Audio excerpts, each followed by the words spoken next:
তো এখন বাজছে বেলা ৩টে। তো ম্যাক্সিমাম বাড়িতেই দেখবে দুপুরবেলার খাবারটা খেতে খেতে কিন্তু ২:৩০-৩টে হয়েই যায়, যেহেতু শীতকালের বেলা, মানে দেখতে দেখতে দিনটা একদমই পার হয়ে যায়।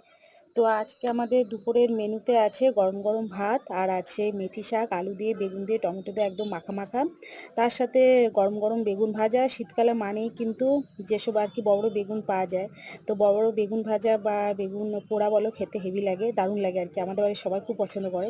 তো বেগুন ভাজা, তার সাথে আছে শীতকালের সব থেকে ফেভারাট মানে সবজি, সেটা হচ্ছে ধনেপাতা, ধনেপাতা দিয়ে মুসুরির ডাল, আর তার সাথে আছে পুঁটি মাছের টক। তো আমাদের বাড়িতে সবাই পুঁটি মাছ সবাই পছন্দ করে, বিশেষ করে টকটা।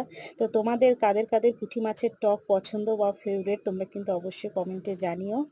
তো এই হচ্ছে আজকে আমাদের দুপুরের রেসিপি। তো বড় মশাইকে খেতে দিয়ে দিয়েছি, তার সাথে আমার ছেলেও খাচ্ছে। তো বরের আর ছেলের খাওয়া হলে তারপরে আমি আর মেয়ে খেতে বসবো।